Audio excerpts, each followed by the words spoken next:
Welcome back to This Week in Missouri Politics Daily Update, and today I'm joined by a very special guest. Today I'm joined by Representative Melanie Stinnett, who's got some big news this week.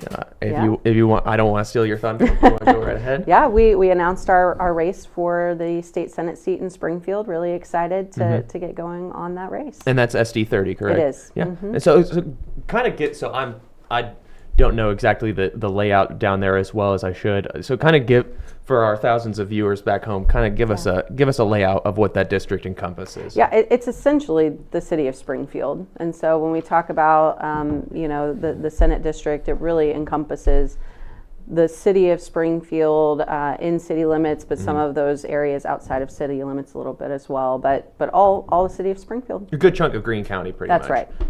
So I mean, down there you've got Springfield, but you also got a lot of rural area down there, correct? So, I mean, at the end of it's very beautiful down in Springfield and SD30, and so I'm sure that's going to be it's going to be something fun for you to do, but it's also going to be a very serious task taking up that mantle of Senator Lincoln Huff. Oh, absolutely. I mean, big shoes to fill. He's done a lot for our area, and I think that there's a lot more to be done, and I'm excited to do the work. So obviously, it's not easy making. This session, Senator Mary Elizabeth Coleman announced that she wasn't going to seek a second term, and a lot of that laid at some family stuff, wanting to be with family more, and it's not an easy decision coming to running for a Senate district, but I believe you have some good reasons for it. So kind of talk to me.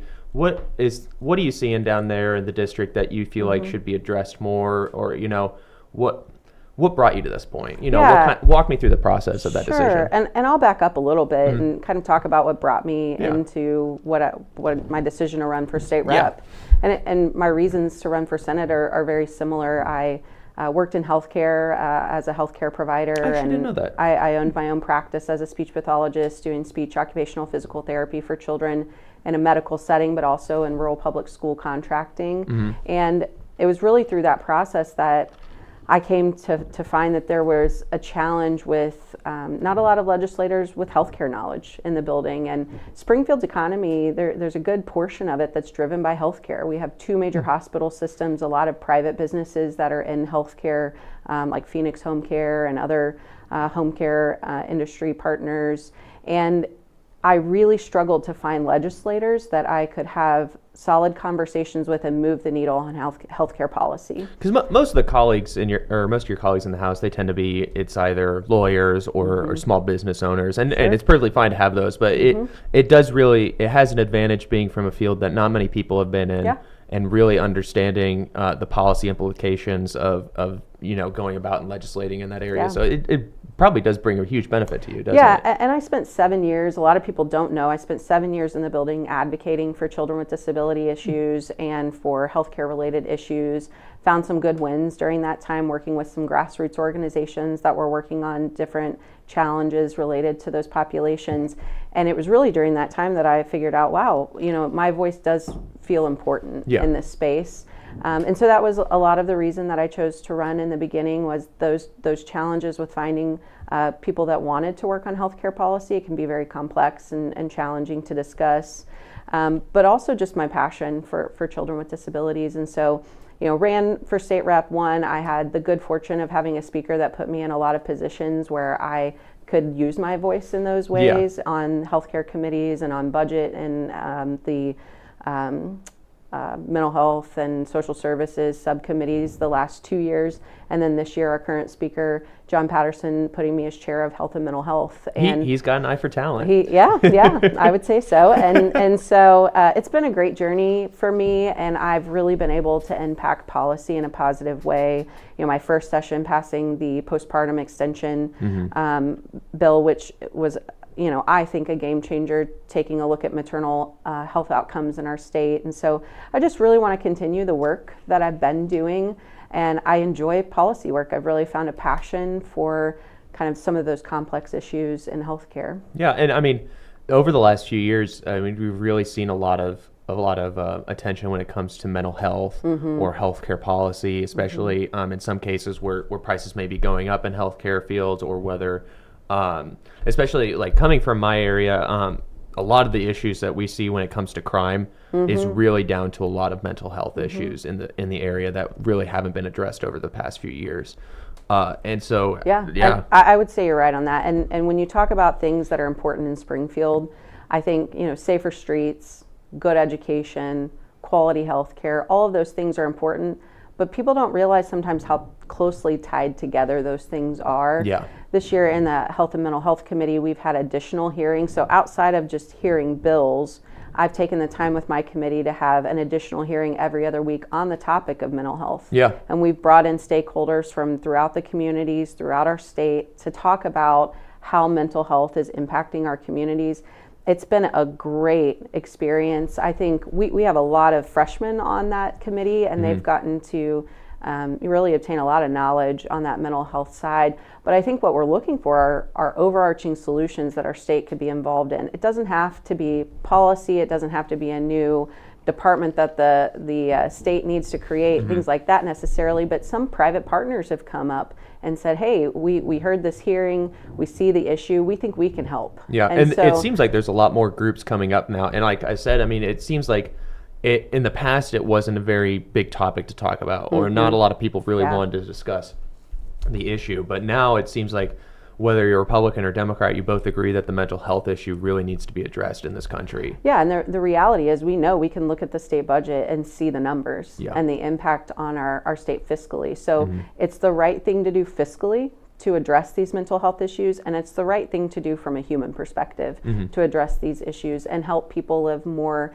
fulfilled lives and to thrive in our community. We certainly don't want people having to, sit in our jails, sit in our hospitals, and potentially sit unhoused and on the streets. That's not a humane way to help people. No, So it's been a really rewarding journey this session for me, and having all of those conversations.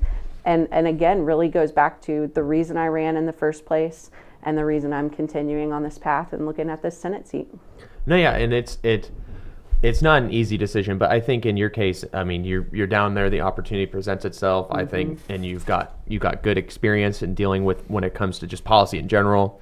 And so at that point, I mean, it kind of just falls in your lap where you're like, you know what, I could really consider this. Yeah, and to the point about, it being difficult on your family and things like that. Which you have two young boys, I believe. Yeah. So my husband and I have a 14-year-old and 11-year-old. And they've been extremely supportive. I think they see the work we talk about, the work that I do and how important it is. But it's been a culture in our home since before I ran for office, when I was running my business and really focused on helping children on Medicaid and things like that. And so it's not a new concept to them that I would serve, because I view service as something that's required of us. If we live and work in a community, then public service should be a component of that, whether that's volunteering on the weekend somewhere, running for public office. There's a lot of opportunities for people, but they've seen that as a part of our lives from day one. No, yeah, absolutely. And I mean, it's probably got to be easier working in the House than working in your prior background, I would guess. I don't know. Some days are hard in the House, just like there's some days hard back home. Yeah.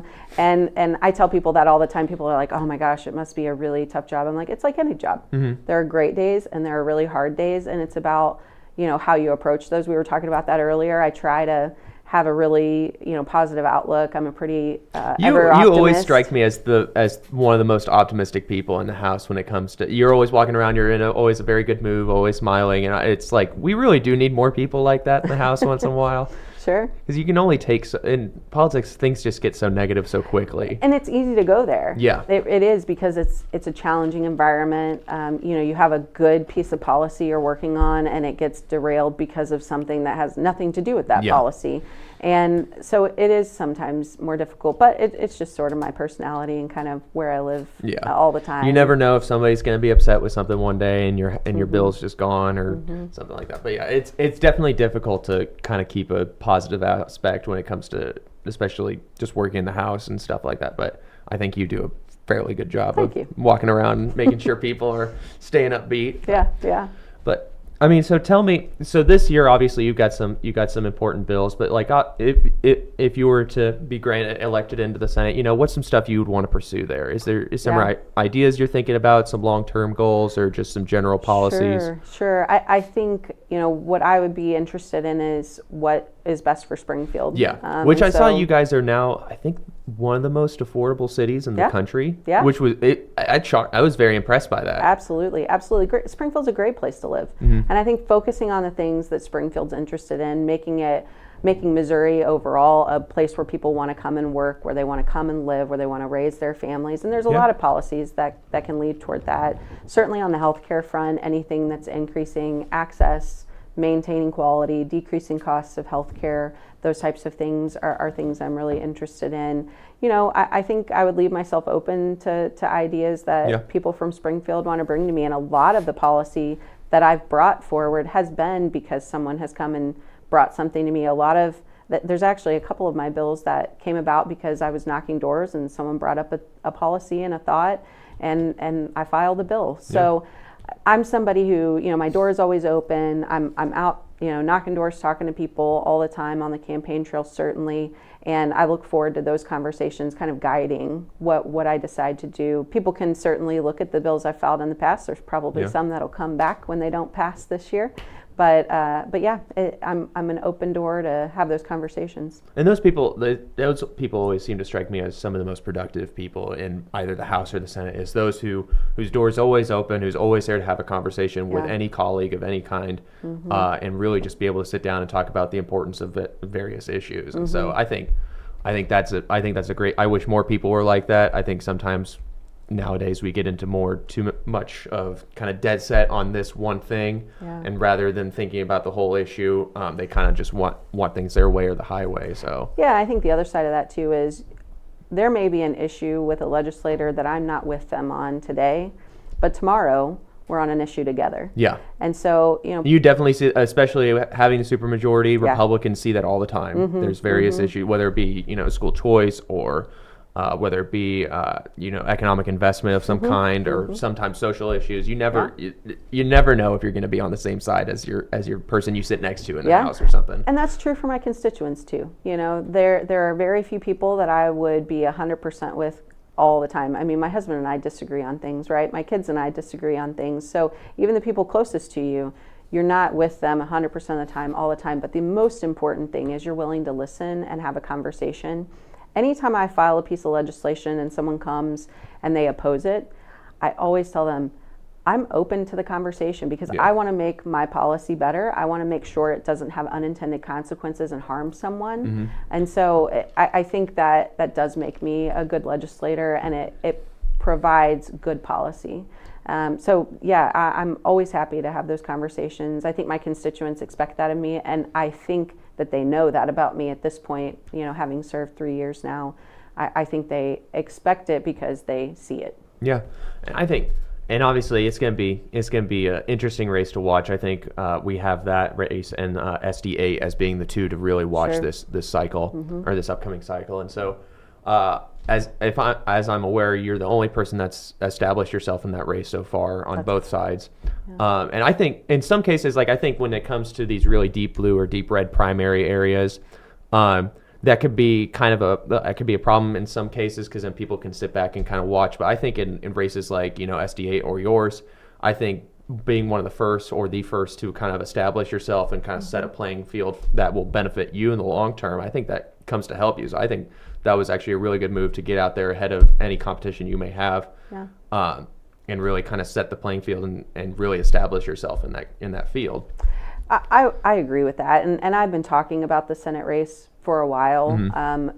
Everyone knew that Lincoln would term, Senator Huff would term in 2026, and so it's been a conversation in my community that I've been having for quite a while, because I wanted people to know how interested I was in it, how much I enjoy the policy work, and want to be able to continue that from the Senate side. And from everything I've seen, all of your colleagues who have talked about it and stuff, nothing but supportive and nothing but wishing you good luck in that race. I think you've done a very good job of establishing great relationships with your colleagues. Not for any political reason, but just because you're a very friendly person and you're always out to, make a friend. Yeah. But I think so far you've done a very good job of kind of establishing yourself and setting out your positions on things. And I think that's, especially in those kind of races, like I said, that's a really important thing in the long run. Mm-hmm. So this week we've been doing word associations with various people. I heard this yesterday. So I'm gonna give you a couple people, and I want you to tell me the first word you think of, or you could just give me kind of your thoughts on them. So we'll go with an easy one. Speaker Patterson. Confident. That's He's Cindy said he was private, which I think is a good word for him too. And I don't think there's anything wrong with that. I think too many people are really open about stuff in politics, and I think it also kind of plays into some of his confidence too, that he's very, very private about. Yeah, I think private's a great word for him too, and I think I have a lot of respect for people who try and kind of keep themselves off social media. I noticed that about him, and I wish that I could do that. I was pretty present on social media with my business prior to running for office, but I think, social media is not like the greatest place to be hanging out. Yeah. And so I respect a lot that he kind of has made choices to be minimal in that way, but he is very private, and I think that's respectful to his family, which we all want to protect our families. So, Senator Huff. Effective. Yeah, I think I have never seen. If you haven't really watched the Senate Appropriations Committee when they're doing markups or the budget process, it's something to watch with Huff, because he flies through it, and you could be anywhere. You could be at dinner, or you could be just walking past him on the street. You could ask him, like, tell me this line item about this line item, and he'll be able to recall it like that. Yeah, it's amazing. And it really is impressive though. But I'd have to agree with that on that. Yeah, he's always been very, very effective. Alex Riley. Integrity. Yeah. I always people always tell me brainy or intelligent. Sure. But integrity that's all true too. Integrity is a good one to have. Yeah. But okay, and then you got, let's see, Chad Perkins. Hilarious. I'd have to agree. Kelton, would you agree with that one? We've had Chad in here a couple times, and I think Chad's always one of the funniest people to talk to. You're always going to get some wit from Chad. Whether you want it or not, whether you're willing to accept it or not, you're going to get some wit from Chad. He's also kind of like you, where I always see him smiling. Yeah, I never see him in a bad mood. Mm-hmm. Oh, well, I have seen Chad in a bad mood. Okay. I'm sure everybody's but even in that, I think he's witty. Let's see. Betsy Fogel. Kind. Yeah, I would agree with that. Betsy's always been very kind. Yeah. Go Ashley Ani. How do you see minority floor leader? She has a kind of a quiet confidence. Yeah, I would say. Kind of similar to Patterson in a way. Yeah. I have been, when you switch leaders, as they did from going from someone who'd been in that role for a while, it's you just don't know what that's going to look like. But I think she shows a quiet confidence. Yeah. Yeah, I haven't thought about it like that. Yeah, I think I'd have to agree with you. Well, listen, I want to thank you. I know you want to give it's Thursday's it's always fun to talk to people on Thursday, but I know everybody's usually keen on getting home. So I want to thank you so much for being here. Thanks for taking the time with me. Yeah, absolutely. And I really want to thank you for being here and talking about your Senate race. I know that's going to be like I said, that's going to be one we're going to be covering, and I think everybody should really keep an eye on. So thank you. We want to thank our sponsors over at United Fiber. And if you're in town, where do you usually take your family if they need to stay at a hotel? Well, the Courtyard. Well, obviously, if you hate your family, you stick them in the Capitol Plaza. But if you love your family, like I'm sure Representative Stinnett does, then you stick them in the Courtyard by Marriott. So obviously, we want to thank all of our sponsors and all of our watchers. And also, we want to wish Scott Faughn good luck in his bid for the parking garage. Kelton, I think things are going well on that front. In terms of great recommendation letters. Am I right? We're working on it right now. So, but thank you so much for watching in. Make sure to watch Sunday's show. I think we have a really fantastic show. We had Mark Boyko on for the first time, representative from Kirksville, Kirkswood? Kirkwood. Thank you. There's too many. There's too many towns with Kirks in it in this city, in this state. But we had him on for the first time, and he did a fantastic job. Interesting. Nick Kimball recommended me to him, and I texted him. We had him on, and he was first time being on. He did a fantastic job. And honestly, we've had a lot of freshmen on both Republican and Democrat side. Yeah. Come on, and they've done.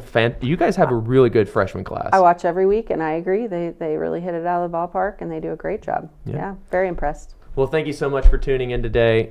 Make sure to stay tuned for Sunday's show. I think it's really a great one to watch. So thank you so much for tuning in, and have a great weekend.